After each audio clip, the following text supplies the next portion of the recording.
Just want to have a side slow. Good afternoon, ladies and gentlemen. I'm Tom Muncy, running Santa Monica Public Access Television, among other things. And I'd like to introduce to you today Mike Lapointe, an independent candidate for Congress.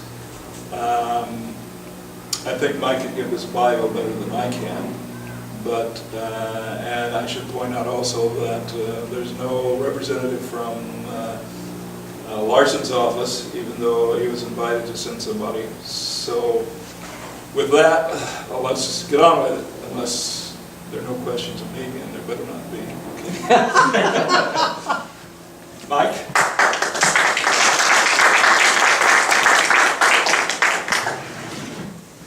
Thank you for that intro.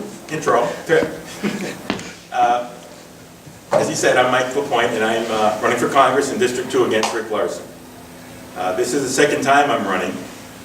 The last time I ran at the very last moment, sitting on the fence, deciding if I should, if it was worth it, if I could make a difference. And at the very last second I said, why not? Let's see what happens. And it was a learning experience. And I was impressed with, and a lot of people were impressed with the results of my first run. In that I spent hardly any money. I had a core of dedicated individuals helping me, and we spent basically $1,200. And I was able to garner 5,800 votes. And that says a lot, given the circumstances. Because things aren't getting better, regardless of what you hear in the media. Things are very tough. And there's no easy or quick solution to the economic disaster that we're trying to recover from. As was mentioned, Rick Larsen did not show today. He did not send any representatives. And that's indicative of every encounter I've had with Rick Larsen. Rick does not want to put himself forward to talk about the tough issues. And that's been going on for a long time.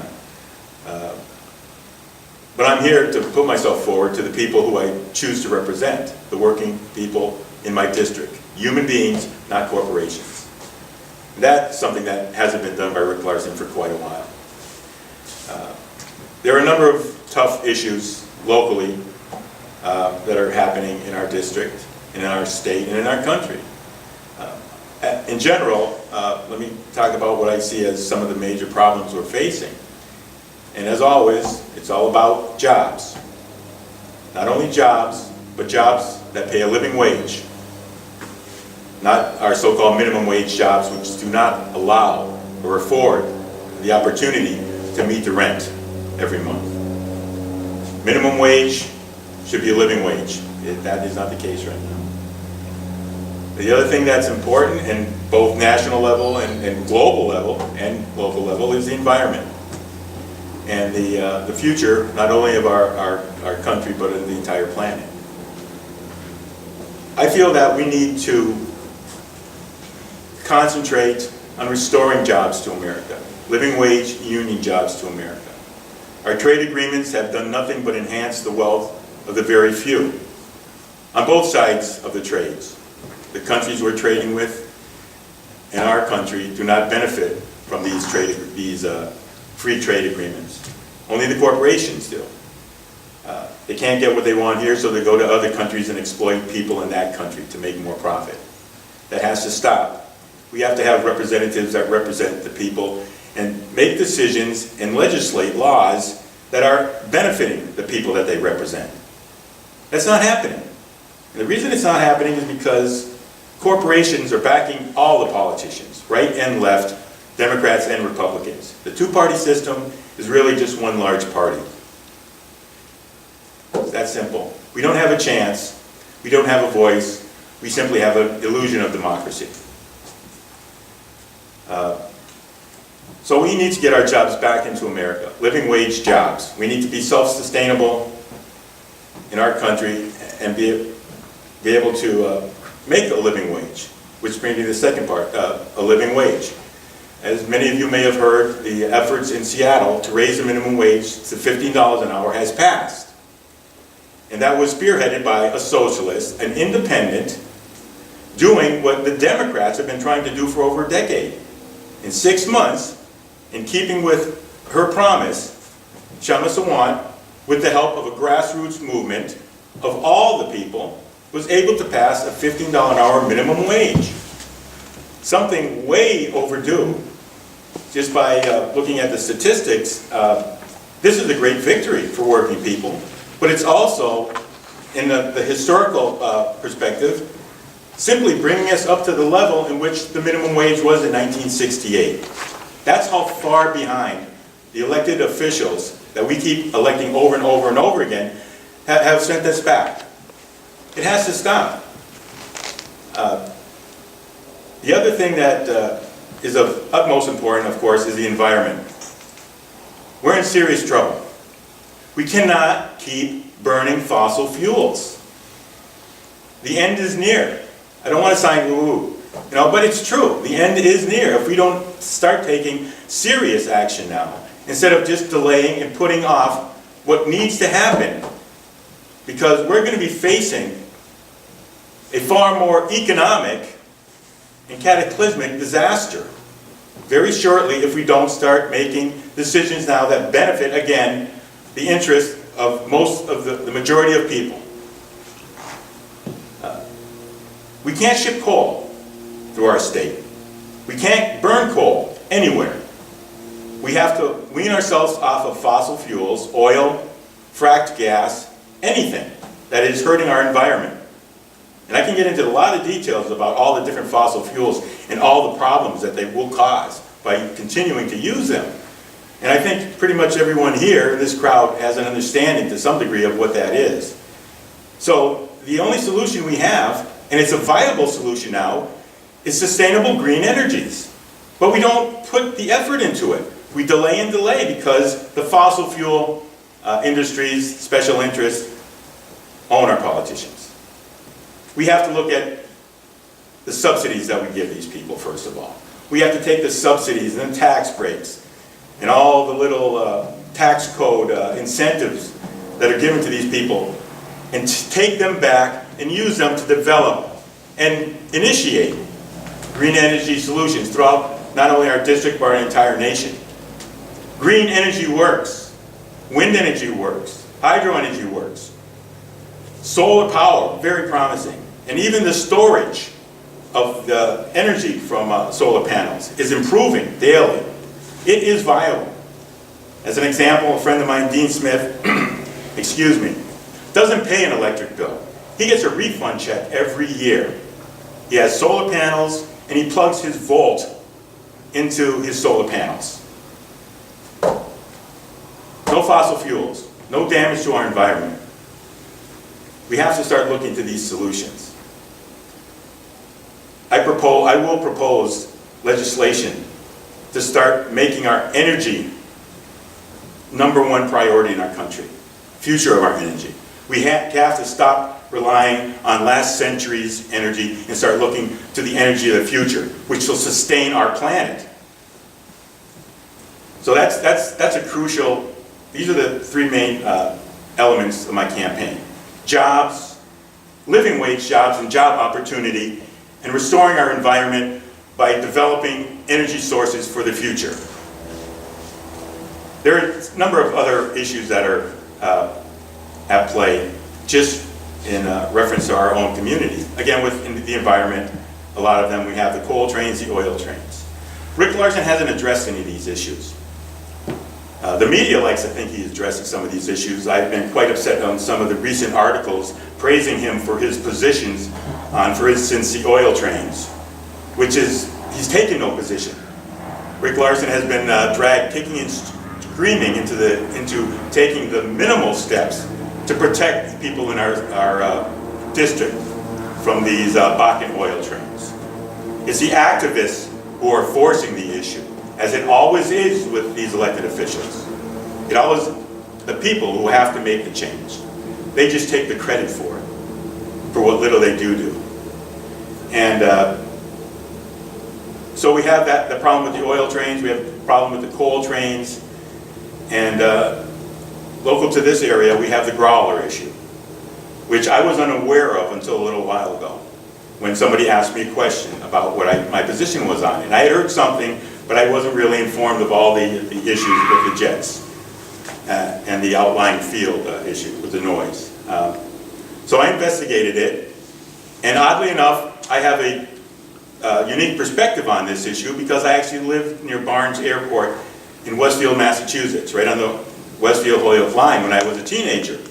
And we had the same problem with the jets, the A-10s and the F-14s, and the noise that came from them.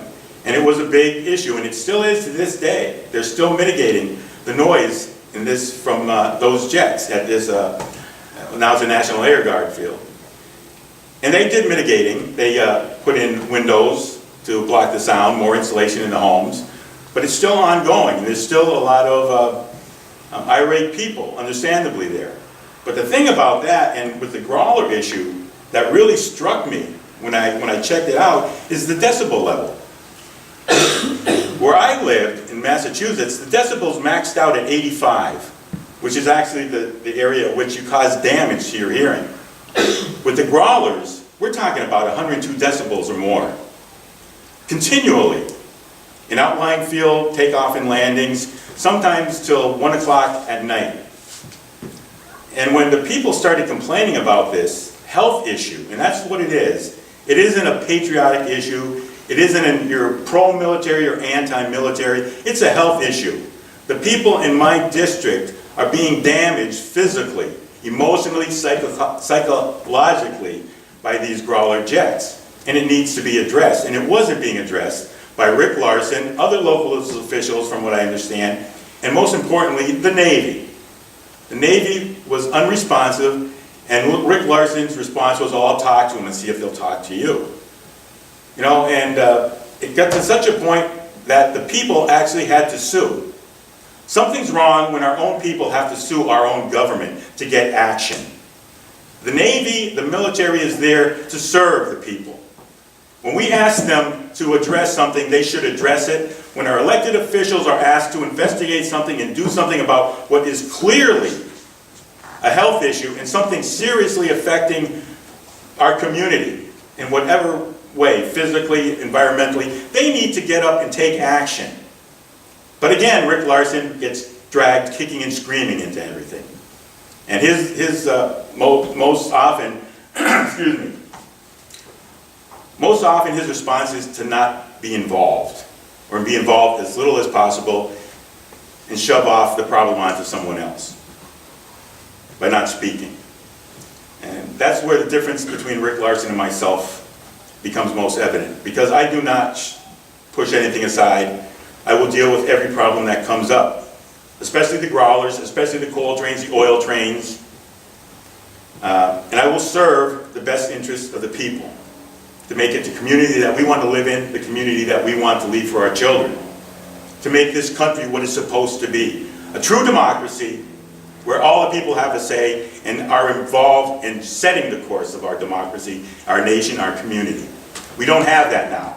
We have the few leading the charge for their own best interests. Well, not the few.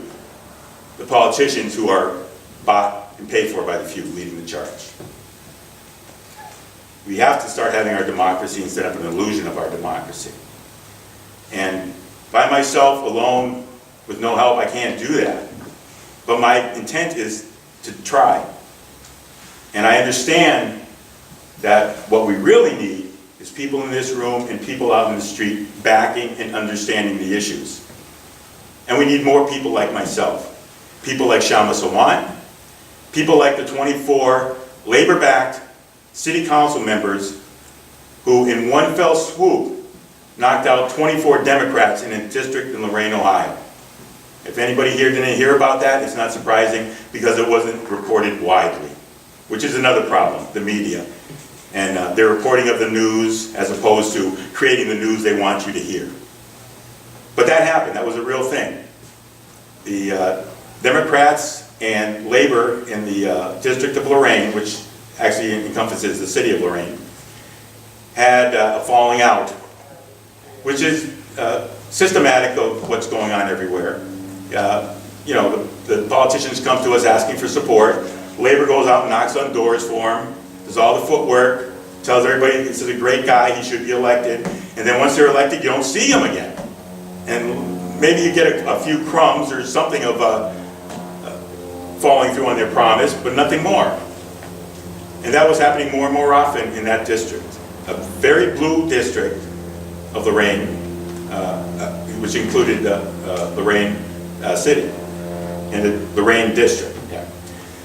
But the final straw for the lack of accountability to the people who got them elected, the Democrats' accountability to the people who got them elected, was a garbage strike that took place in the city of Lorraine, in which 2 of the city council members actually dressed up in work clothes, went to another city, neighboring city, and borrowed their garbage truck and scabbed on the union members who got them elected. Unheard of, unacceptable. That was the final straw for labor. And they got together and they got 26 candidates to run in every city council seat in that district, and 24 of them won. And that proves that the people getting together can make a difference against all the money that's been shelled out there. It's happening. People's representatives are being elected every day, but it's not being reported, but it is happening. And we need to take that momentum and go with it. We need to get the word out there. We need to get the people who said, I've had enough. This whole two-party system thing isn't working. I'm not going to bother to vote. We need them to vote. We need them to get out and knock on the doors to get people's representatives elected. And we need them even more so to become involved in joining with the elected official to set out the program, the platform that they want to bring to Congress or bring to Senate or bring to whatever branch of government they've been elected to or position they've been elected to, and force through that change. But, it can happen. We can do that. They did it in Lorraine. They did it in the city of Seattle. They did it with Eric Cantor. When Eric Cantor ran, he got kicked out in a primary. That's unheard of for a Republican, a #2 guy in the Republican Party, basically. Got beat out after outspending the Tea Party opponent by, I think, 11 or 12 to 1. Because people have had enough. It doesn't matter about whether you're for Tea Party, it's people, it's grassroots movements. You know, I'll give the Tea Party credit for that. They did a hell of a job. But it's the people who made that difference over the money. And we proved that it can be done. We proved that we can win in Lorraine District, Ohio, in Seattle. And I think we can prove it here by getting me elected to District 2 over Rick Larsen. It's not that hard a task. Just to state the politics of it, this is a gerrymandered district. It was gerrymandered for Rick Larsen in the last census so that, basically anybody who's not a Democrat can't get elected. There is a Republican running. He's a nice guy. I like him as a person. His politics I totally disagree with, though. And quite frankly, because of the gerrymandering, if he goes past the primary, he will not win. He will not win. No matter who it was, Republican, nothing personal against him, but he can't win. And we are going to be stuck with 2 more years of Rick Larsen. If I get through the primary and move on to the general election, it will be Rick Larsen and myself. And then we have a choice. I'm running as an independent, but I'm running to represent the people. Rick Larsen has the label of being a Democrat and nothing more. He's proved that by the position he's taken, by the money he's taken, over $200,000 just from the fossil fuel industries or interests in the last almost 14 years now. And it shows. It shows who he represents by the decisions he's made. My first encounter with Rick Larsen, I was told, well, not even with Rick Larsen, but a staffer. I went to ask questions on the coal trains, and the staffer told me that Rick Larsen hasn't made a decision yet on whether he'll go along with the building of the Cherry Point facility to ship coal, carry through our state, and ship to China to be burned and hurt our and add to our global climate change. He was waiting for the reports, the impacts of allowing such a thing to take place. And then 2 weeks after that meeting I had with the staffer, Rick Larsen came out and said, yeah, jobs. It'll create jobs. We need to do it. We need jobs. Everything's jobs to Rick Larsen, but he doesn't create jobs. You know, it sounds good. I could stand here and say, we need jobs, and I have, right? But I have a plan for it, a plan for the future. Rick Larsen just says that, and he makes it seem like it's going to create all these jobs. In fact, the propaganda was that it would create thousands of jobs by building this facility and shipping coal out. Put aside the detrimental effects of doing such a thing, shipping coal and burning it. And that was a lie. It was a propaganda by the coal interest saying it would bring several thousand jobs into the area. Well, the only thousands of jobs it would bring, the initial thousands of jobs, which would build the shipping facility, the terminal in Ferndale. After that, when all said and done, maybe 260 jobs, 70 jobs, I've heard varying amounts, but all in that area. That's not worth it. That's not worth it. And it's just something that he can throw out there to justify taking the money from the coal interest. We can go to Boeing. Same thing with Boeing. Again, Larsen, you guys Boeing machinists have to take the contract, this recent contract, if you follow that at all. They were forced to swallow a contract where they gave up their traditional pension, a great pension that guaranteed that when they retired, they could live out their golden years in some kind of place like here. You know? They could have their dream for working all their life, for struggling all their lives. And Larsen said, you've got to give it up, because if you don't, we're going to lose jobs. They're going to go somewhere else. That was a lie. First of all, they just couldn't do it. They had planes, they had orders. But he stood right next to Boeing, again, one of his big contributors, and told the lie that they told him to say. And right after we agreed to give them, the union gave back their pension, forced to, intimidated and threatened to give back, with loss of their jobs, by the corporation and Rick Larsen. And after we also gave them $8.7 billion in tax breaks, with their guarantee that it would bring jobs, or keep jobs here, less than a month later, they moved 1,000 jobs out of the state, engineering jobs. And it's going to continue, because they don't care. Jobs don't matter, profits matter. We need to stop thinking of that. We've got to start thinking about what's best for the community. I don't care about profits. Well, I care about profits if it's going to have an impact on us, yes, definitely. But that shouldn't be the wherewithal. We've got to start looking for solutions that benefit the people, not the corporations. They're doing fine by themselves. Look at Wall Street. Look at the stock market. And then look at where the jobs aren't. Everywhere else. We've been robbed, and now they're coming back for the second helping. And our politicians are standing right with them. Rick Larsen and all the others. We can't let it happen anymore. The most disturbing thing that happened recently that really upsets me and galls me is that, well, let's go back to the last election. Let's go back to the kickoff campaign of Rick Larsen, his speech, where he said, and this was right after the crash, 2008, everything went to hell. Rick Larsen says, we can't allow this to happen again. If Wall Street wants to gamble with their money, that's fine, but we shouldn't be forced to go in the car with them as it drives off the cliff. And everybody applauded. And they should have. Excuse me.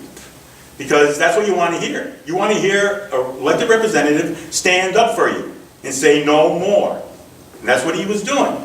He said, we're going to come out with a law that will prevent this from happening. And they did. Dodd-Frank. Which they never really implemented. But what useful parts they did implement in it, this last Halloween of all times, was stripped by the House. Rick Larsen, 69 other Democrats, and just about virtually every Republican, from what I recall, voted on the Swaps Improvement Act. And what it was, among other things, part of that Swaps Improvement Act was that it took the language that Rick Larsen said we needed and stripped it out of Dodd-Frank, allowing the corporation, the Wall Street, to gamble with our federally insured money again, thereby ensuring that we would be on the hook to bail them out again. Why?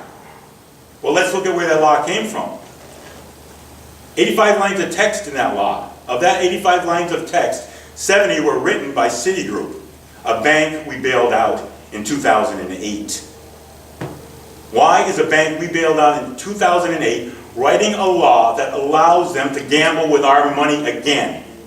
And why is Rick Larsen and all our other elected officials saying, sure, after promising that they were going to protect us and not let what happened in 2008 happen again? And the reason this is happening is because they are backed by Wall Street. They are backed by the corporations, and all they want from the people is our vote, and then to just go away and let them go about their business. We can't let them go away and go about their business anymore because they're hurting our business. They're hurting our America. They're hurting our democracy. And they're ruining what we want our country to be. I am tired of this, and I will fight for the people. I won't take any money from corporations. I won't even take the $174,000 that this exorbitant amount of money we give to these people for the lackluster job they have been doing for the American people for far too long. Because I just can't do it. I will take $65,000 and the rest will be used to get people involved in our district in working with me and each other to come up with a plan for the future for our district. I want people informed. When I go to Washington, D.C., I'm there representing you because I've talked to you. And when I come back from Washington, D.C., which I will come back, by the way, when I'm not there legislating, I will be coming back informing you and asking you for your input and what you think how we should move forward to get the change that we need in our country, in our district. That's the way it's supposed to be. It's called representation for the people. I've had enough. And I think everybody else has. Some people have had enough and that's why they're here. Other people have had enough and that's why they're not here. We need to spread the word that now is the time to say you've had enough and show up here. Because we can make a difference this time. We can be the democracy we're supposed to be. The vision that our founders wanted. When they came up with the Constitution, the Declaration of Independence, they wanted to build something. We're not there yet. We're nowhere near there. For a while we went in the right direction and then we started going back down. The future is what we should look for. We shouldn't depend on what happened in the past or depend too much on what they laid out for us. We have to build on what they left us. We're not doing it. Right now we're building on what the corporation tells us to do.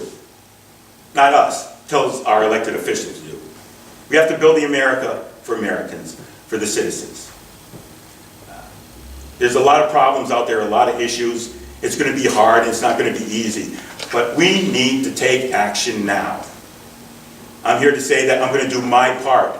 I'm going to do the best I can. But I also understand that I can't do it without everybody here. And all the people who've given up that are in their house, just ignoring this because it's too hard to even comprehend. Yeah, it is too hard to comprehend. That's why they need to be here. So, again, I'm running for Congress to represent the people in District 2. We need to get rid of Rick Larsen. I feel I'm the best candidate. I feel we have the best district of decent people who can make a difference here if we get them involved. And I'm asking not only for your support, but your participation. And I guess that's it. I'll take any questions if anybody has any.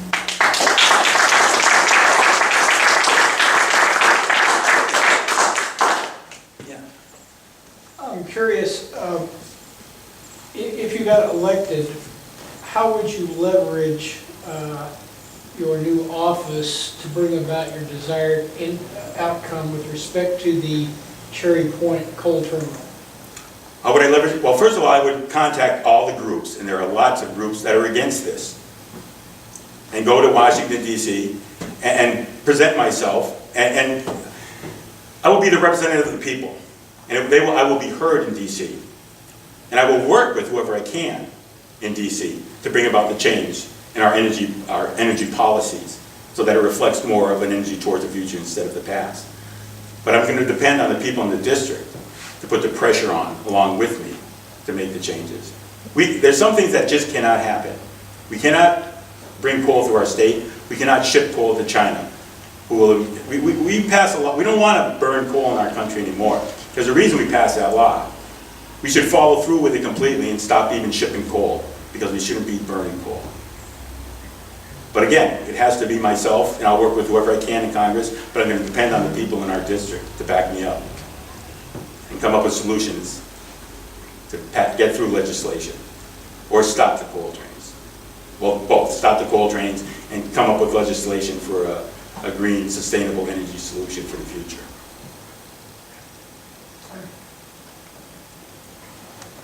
Yes? Assuming that we raise minimum wage to $15 or $22 an hour, Yeah. how do we prevent businesses from more outsourcing to the cheaper countries like China or wherever? Well, we have to change our free trade agreements. We have to start passing legislations that prevents, well, first of all, we have to stop passing legislation which rewards companies for moving business out of our country, which is what we've been doing. I mean, we actually pay for them to move. They give them a tax credit to move to another country to exploit workers in other countries. We have to get rid of all these loopholes. You know, make them accountable to the American people and do whatever it takes to enforce them. I mean, the whole attitude has to change because, oh, you can't do that. They're the job creators. Well, they're not the job creators. They're just job destroyers. They take our jobs and they move them somewhere else and they create profit for themselves.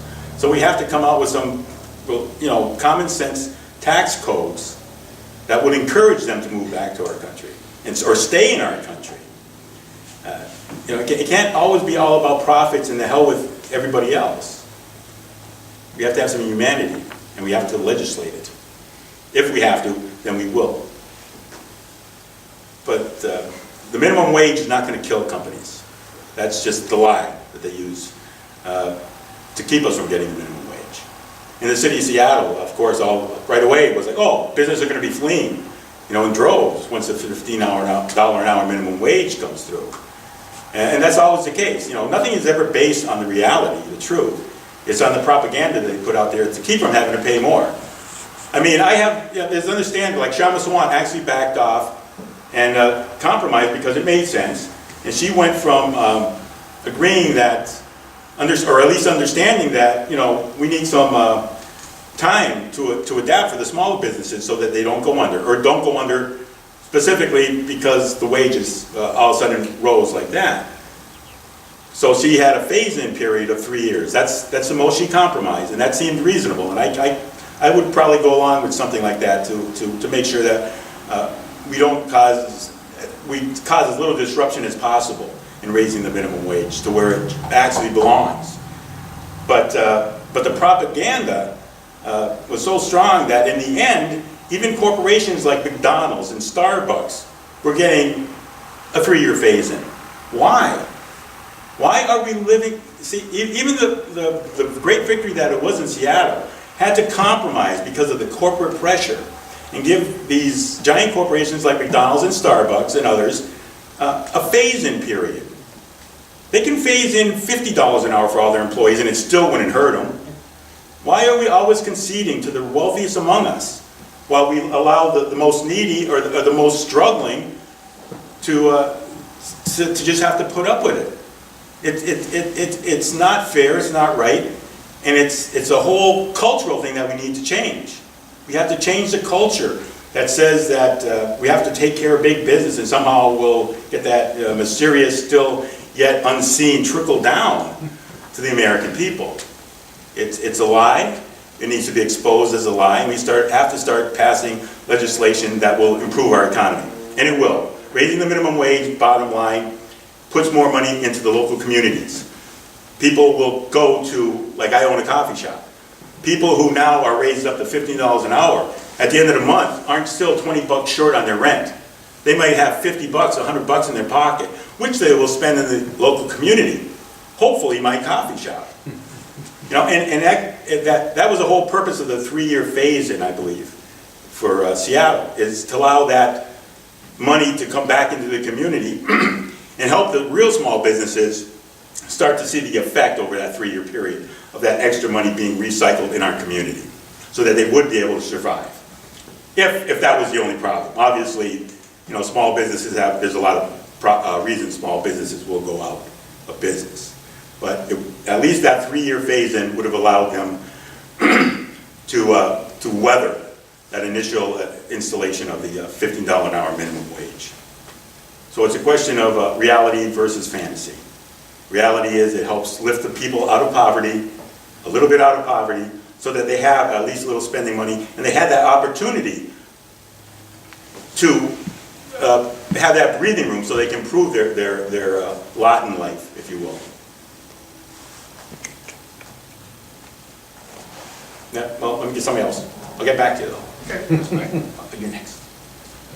14 years ago, I remember when Rick Larsen was running for the open seat.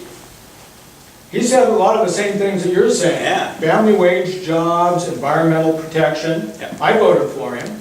Yeah. As a freshman, the one bill that he proposed and sponsored was the bill to increase to $4.5 million the exempt part of federal taxation on estates. Yeah. As a freshman, he did this. Yeah. When I last contacted his office, his staff in DC, his staff person assured me that Representative Larsen was going to protect the Strait of Juan de Fuca to the best purity. I had to educate this young person from somewhere in Washington, D.C. about our local geography. Could you say something about your background, why we can believe the things that you're saying now, so that we can have confidence that you won't turn around to be a 1%er also? I'm not going to be a 1%er. I'm a working class person, I always have been. I can't say anything that's going to convince you. Just like anybody else, I got to get in there and make a change. I could be the lowest low life, and just a good talker. That's a reality of the situation. But I'm telling you I'm not. That's all I can do. But I've been a working class member all my life. My father was a union member. My father started out digging ditches.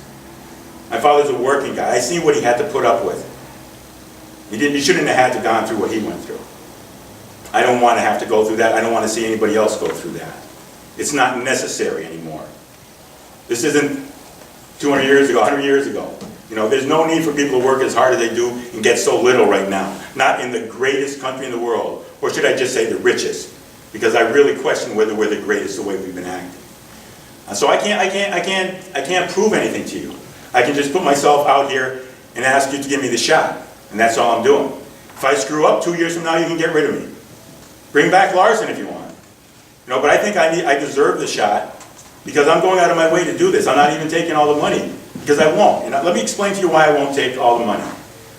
When I was 18 years old, I helped organize a shop. United Electrical Radio Machine Workers was organizing CRW Holyoke Wire and Cable in South Hadley, Massachusetts. Holyoke comes from, before they moved, they were in Holyoke. But I got out of high school and I took a job in this factory in the midst of an organizing campaign. So I got the best education of my entire life right after I got out of high school. I met with people who built the unions in the 30s, and I was impressed. I was impressed most of all with the fact that in the Constitution of United Electric Workers, it states that no officer in the UE will receive any wage higher than what the highest paid worker in the shop gets. And in the first convention, when that was proposed by James Matlis, the first General Secretary, people didn't want to do it. No, we want to pay you more. Because they were so grateful for what those organizers had done for them, raising them up, giving them the opportunity to make a wage where they could live and support their families. They were ecstatic. They wanted no part of giving them such a low wage. But James Matlis said no. And the reason he said no is this. He's there. You don't understand. Every day of my life, I don't have to go through that factory gate, doing a job that I hate, dealing with company officials who threaten me and make me feel horrible, and I struggle every day. I don't have to do that because of you. because of the members who organized and fought. So, I'm getting paid enough. Don't worry about me. That was impressive to me. And in another instance, he also was quoted as saying, the reason we do this is because, you know, the reason we get this pay and no higher is because we don't want to feel for the members. We want to feel like the members.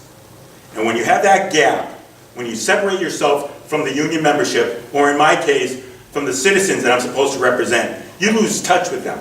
I don't want to end up feeling for my constituents. I want to feel like one of them. And the more I have to deal with the same problems that my constituents deal with, the more I understand where they're coming from. A lot of our elected officials have lost sight of that with their large wage increases and their lobbying jobs that seem to come their way as soon as they lose an election or retire from government. You know, I am never going to not be a working person. And I'm always going to work for the people. And again, I can't, all I can do is say things right now. Actions speak louder than words. Put me in there. Give me 2 years. Hell, no matter, even if I suck, I can't be as bad as Larsen. That's just a fact. Did I answer your question? Thank you. You're welcome. And you have the next question. In the blue. Yeah. No. You're the hat. You had a question? You had a question before? Yeah, I said you were next. I was wondering if there's any way that you would be able in the Congress to reduce the number of guns that are available to people and, you know, do anything about this problem of And this- available guns and the way they are used all the time. Yeah.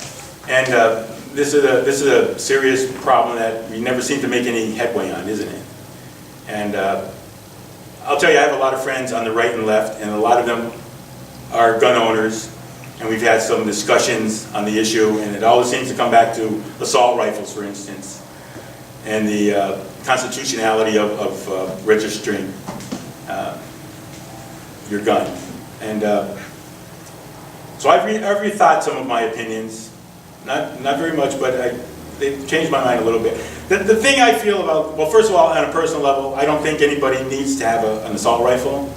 And I don't see anything unconstitutional about registering your gun just to making, I figure that is a fair and necessary step to take. Whether it'll work or not, I think it's not a violation of our Constitution to try it, to see if we can have some effect on controlling getting the guns, getting into the hands of people who shouldn't be having guns, the mentally ill and criminal elements.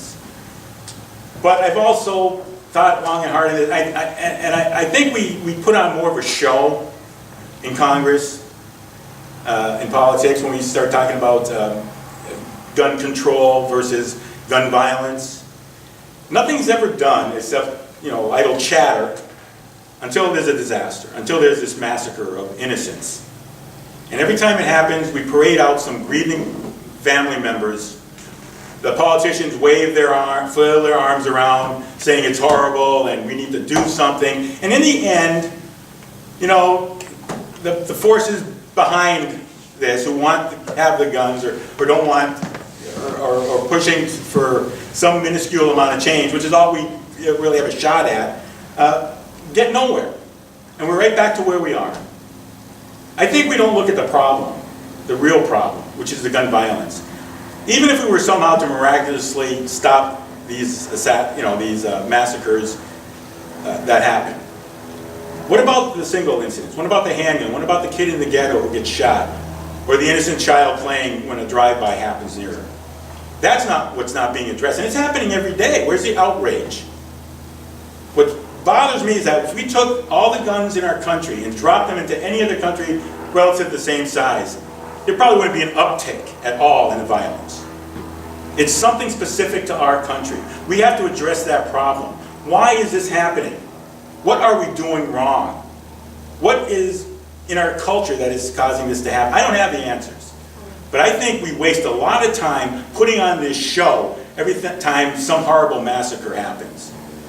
You know, it's not fair to the grieving family, it's not fair to the people who understand that we do need to do something about it. What's happening is just this show and no real solutions. I intend to go to Congress and every opportunity bring up the question and ask us to seriously sit down and talk about what is it about our culture, what is it about the gun violence we have in our country. Because unless we address that, we can get rid of the assault rifles and we can register every weapon, but I really doubt, even if there's a reduction, I really doubt if we'll be able to solve the basic problem as to why we have so many deaths and so much gun violence in our nation. We can't skim over something and solve the problem. We really have to do something about it, and we're not. It's a short-term, #1 issue, and then it fades away because nobody wants to deal with it or nobody has the courage to deal with the real problem. If we have to ban assault rifles, I'll do it, if it'll solve the gun violence problem. I just don't think right now it will, until we get down to the heart of the matter. So let's get to the heart of the matter and work on it from there. You know, I think a lot of it has to do with our economy, just to mention that, because the worse the economy, the more violence there is, the more desperate people are. You or I wouldn't go out and you know, grab a gun and do something, but not everybody's like us, and a lot of people don't hold up as much under stress as you or I may. But it's a factor that needs to be examined. So maybe the first step is, again, back to the economy. Let's improve the economy and start focusing on our gun violence as the economy improves and setting up some kind of solution.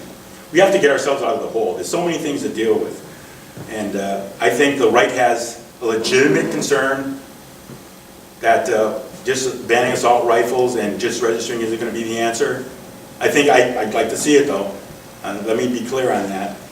But I think we really have to start addressing the problem as a nation.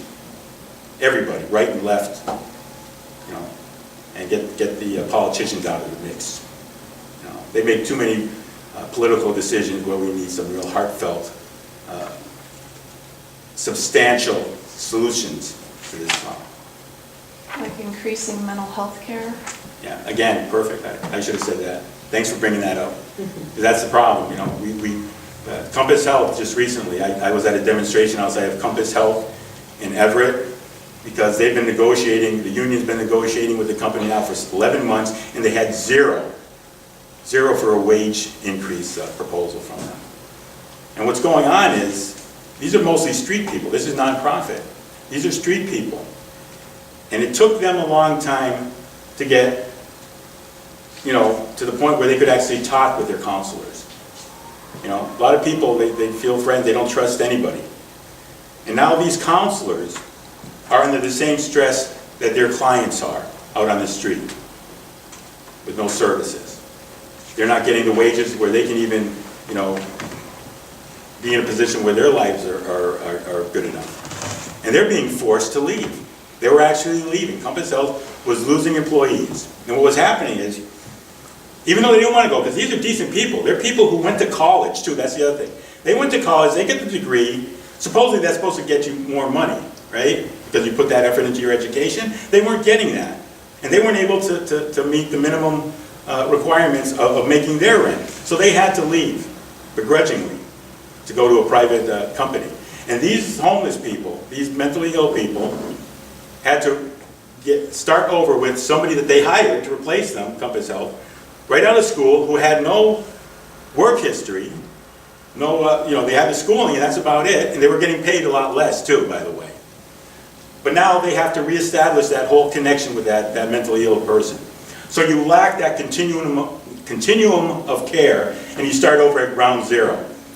And you lose everything that was built up. That trust is now gone, and it has to be rebuilt again. And we have desperate people. People who were just starting to get the help they needed. Now they're back to square one. What do you think they're going to do? How are they going to be able to cope? What things are going to happen? You know, we need to take care of the weakest and the most needy among us. We're the greatest nation in the world, supposedly. I think that's a fair thing to do for the people. But no, it all comes down to dollars and cents. How much is that life worth? well, we'll lose a couple, but it'll bring our profits up. Profits is not the bottom line. That's the point. It's not the bottom line.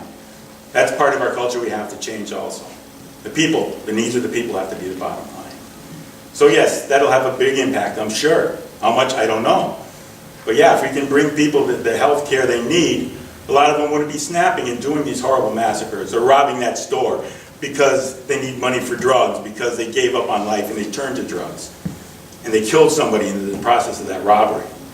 Or kids whose parents are on drugs and didn't give them the attention they needed as they were growing up, turned to the street gangs, and somewhere down the road get killed in some gang shooting. Add up all the myriad of reasons that gun violence in our country is so bad. We have to start addressing them. And again, we're not addressing the core problem of gun violence. It all has to do with, I guess, in the bottom, doesn't it seem it always goes back to the bottom line? Is that people are profits. I say we need to take care of people. That's not negotiable. Anybody else? I'm first. I think it was a tie, but I'll... Go ahead, Pat. You mentioned earlier the need to remove the tax incentives that currently encourage companies to actually move jobs to other countries. Right. In fact, a bill to do not only that, but also to provide new tax incentives for companies to bring jobs back to this country.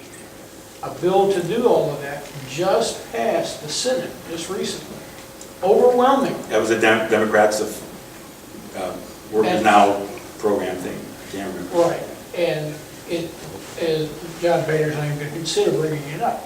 Excuse me? John Boehner will not even consider Right. bringing it before the House. Right. If you're elected, what can you do as a freshman senator to help break that logjam? Because that is the biggest one locking up our entire democracy right now. Jobs. Yeah. The biggest problem. First of all, I don't agree that, first of all, that whole bill is pretty lame as far as I'm concerned. We paid them to leave, and now we're paying them to come back. And the bottom line is, whenever we're talking about jobs here, we're always talking about jobs. They forget something: living wage jobs. We're going for the crumbs again. There needs to be a more comprehensive, more meat of the matter law to get jobs back to America. Well, again, the question is more about how do you get the House to do anything? Right. How do you get the Senate? If How do you're you in the get- minority, Yeah. how do you get them to move off of no? Well, I can't get them to move off of no by myself. But if they're threatened with being reelected, if the people are behind candidates like myself who represent the people and refuse to continue to reelect these people, we might make some headway. I've actually asked for the endorsement of the State Labor Council. Whether I'll get it or not, I don't know. But one of the questions that they asked was, would you agree to legislation for right-to-work state? And my response was something, I'm paraphrasing here, was, no, I find it despicable. I would never vote to make Washington a right-to-work state. And in fact, if there was a federal law that came up that said that everybody should be we should have a right-to-work law, I would actually, when not in session, travel to the state of the senator who sponsored that bill and speak against it, encouraging the people in his state to not vote for it. Because it's a moral issue. We're destroying our economy, we're destroying the opportunity of people in America for the benefit of corporations, and that clearly is what a right-to-work law does. It can't be allowed to happen.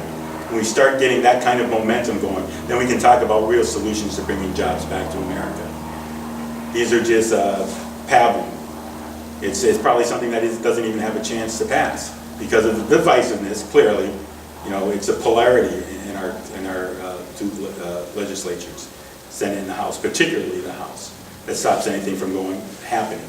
It can't just be me by myself making all these changes. That's nonsense. You know, nobody can do that. But it has to be the people backing elected representatives of the people.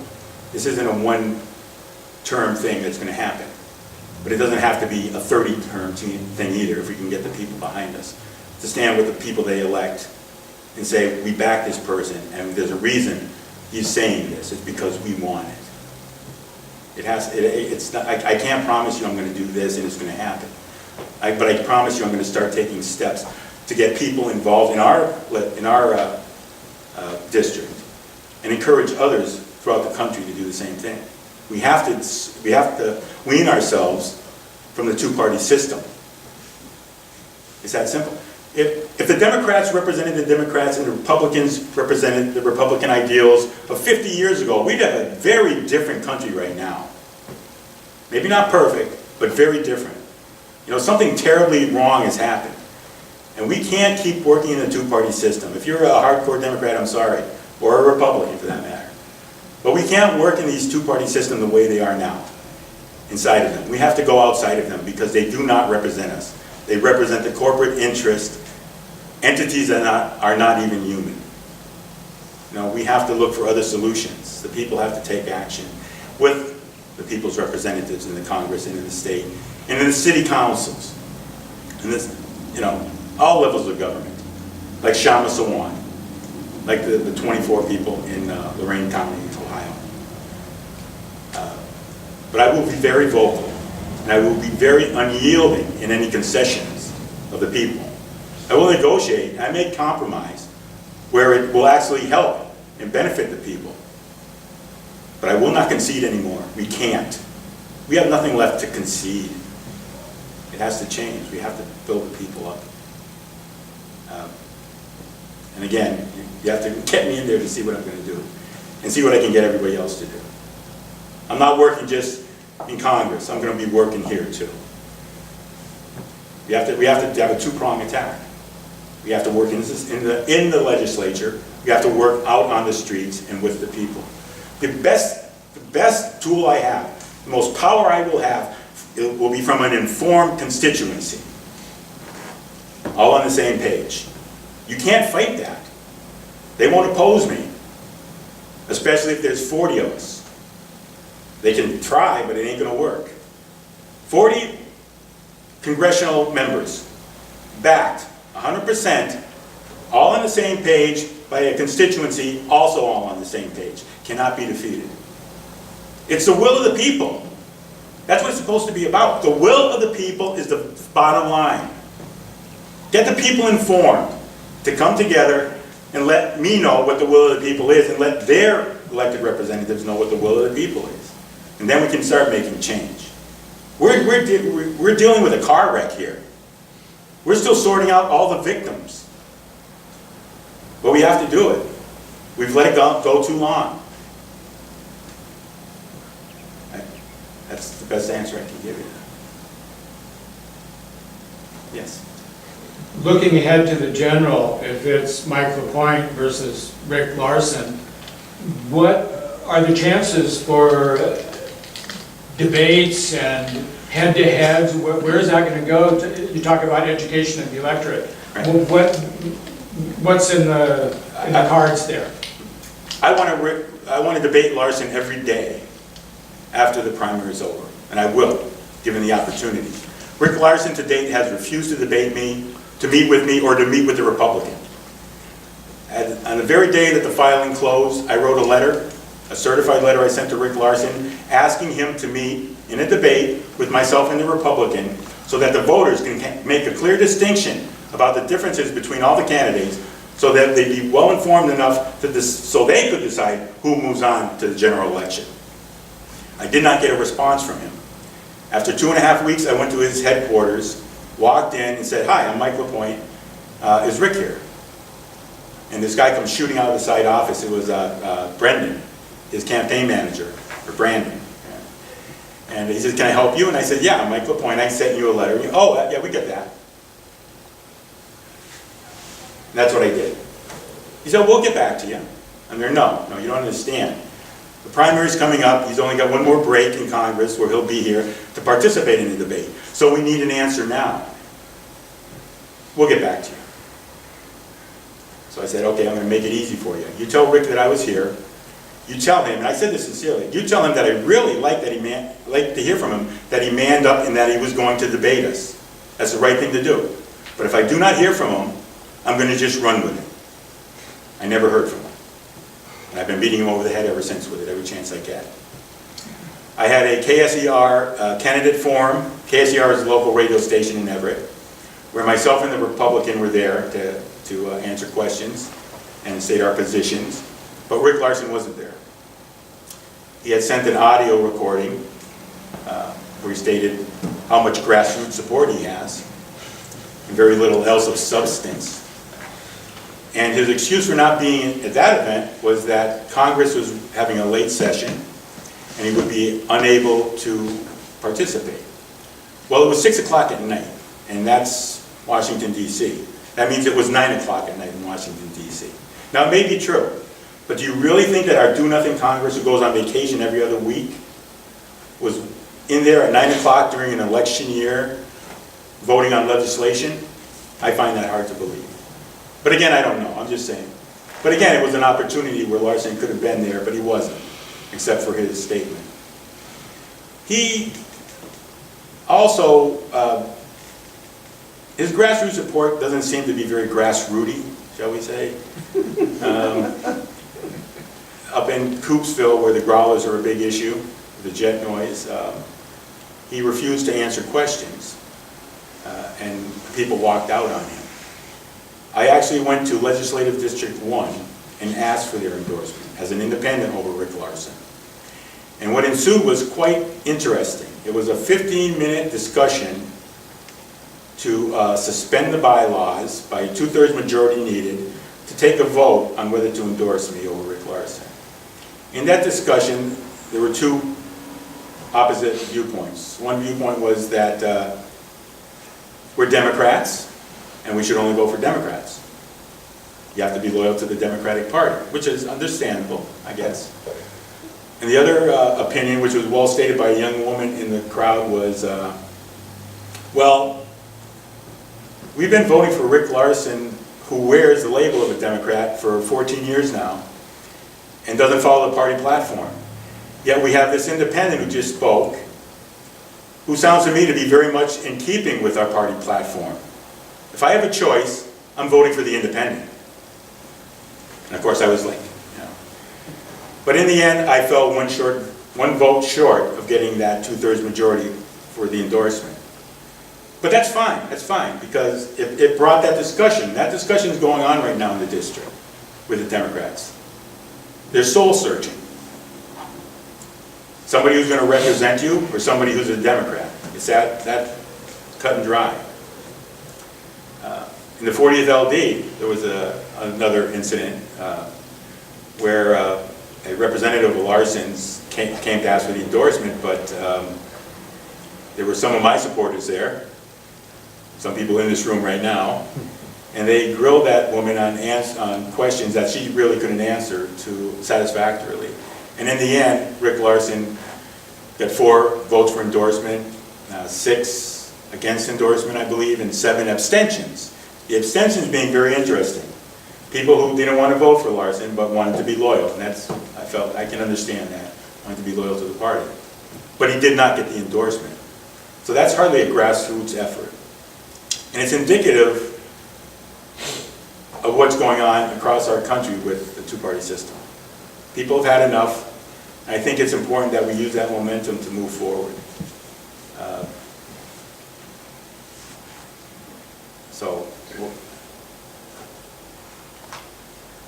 Changing direction a bit, or a lot, actually. Oh, great. You probably see a pushback by the corporate interest against what you're doing. Just like in Seattle with the $15 an hour minimum wage, I expected. Well, there are several things going on that are more than just rhetorical pushbacks. Maybe you've talked to former police chief Stamper from Seattle. I haven't talked to him. Well, who now regrets the heavy-handed way he came down on the NAFTA protests in 1998. Right. And he's written a book about the increased militarization of the police force, which is another step on the road to a police state. Yes. So do you want to comment on that, or kind of just let that float around? Well, I think it's sad that our response to the Occupy movement was to attack them with our police. Yeah. Because the whole reason for the Occupy movement was people had had enough. And they were exercising their democratic right to redress our government for solutions. And the solutions that they came up with was, we'll spend more money on armament to maintain control over these protesters, the American people. No. We have Homeland Security coordinating attacks on occupied people throughout the country. Homeland Security, that is a Gestapo state, and it's sad. And that any of our elected officials went along with it, or any of the mayors in any of these cities went along with it, is horrific, and they need to be removed. They should have been removed, but that didn't happen. You know, even to this day, they're preparing for the revolution. I don't think they understand that it's not going to be just, you know, another Occupy. And tell us who they is, please. The powers that support the, who they elect the politicians who carry out their bidding. Corporate. We're corporate America. It's a corporate world. It's empire building across the we don't have a defense. Our military is not defensive, it's offensive. And it's all around the world. And it's sad. It's, again, it's the whole money over people, profits over people. We have to regain control of our democracy and make it work for the people. And it's not going to be easy. And I don't care. They can do what they want to me. I'm old. You know? I don't care. I don't give a damn. I've had enough. You know, but we need, not just me with that kind of attitude, but pretty much everybody else to make the change that we have to have. And yeah, as far as the police go, let me tell you something though about the police. I won't mention names because I don't want them to get fired. But during the Occupy movement, there was an officer, some law enforcement officer, I won't even tell you what kind, who mentioned that he was disgusted what was going on with Occupy. That they were dressing up the police in these tactical gear and going out and attacking innocent protesters, people standing up for their rights. He was totally disgusted. So there is sympathy among the law enforcement officials. And we need to, and I think it's important to understand that they're working people too. They're just there, they're there, and a lot of them went into it to protect and defend people with the best intentions. There's good in their bad, and let's not talk about the percentage or anything, but there's good in their bad. We need to get these people on our side and make them understand that we're there for them too. And we expect them to be for us. We have to work together, and that includes everybody, including law enforcement. If they come at us, that's a different story, you know? But we're America. We gotta come together. It's that simple. We have to do it. But it is a problem. We have to take it on. Yes? Information I've read as far as personal income taxes, our economy has done best, but more people have done better when marginal tax rates are higher. I mean, back under Eisenhower, we had income tax rates as high as 91%. The old Beatles song about tax man, they weren't too far from the truth. But, and right now we're at some of the lowest levels we've been at in, you know, generations. Would you be willing to take on reforming the income tax structure and increasing on the higher incomes and also bringing in, what is it when you don't work but you make dividends and, you know, Yes, stock earnings, capital Yes. gains, thank you. Yes.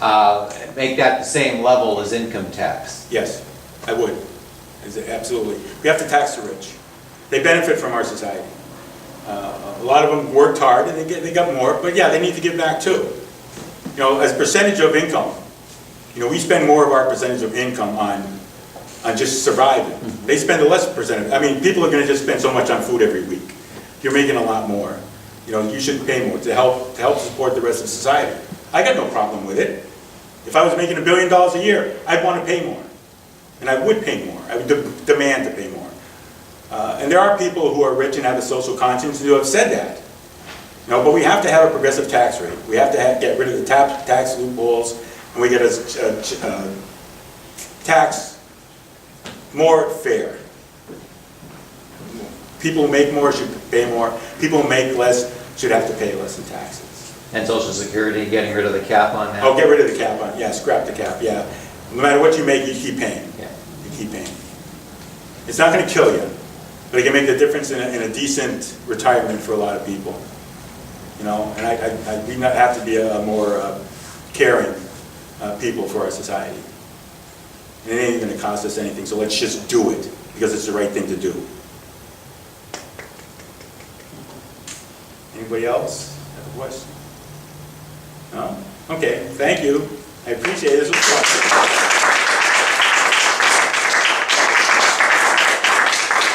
Thank you for showing up. You're welcome. Thank you for showing up. Yeah. That was what I was talking about, though, isn't it? You gotta show up.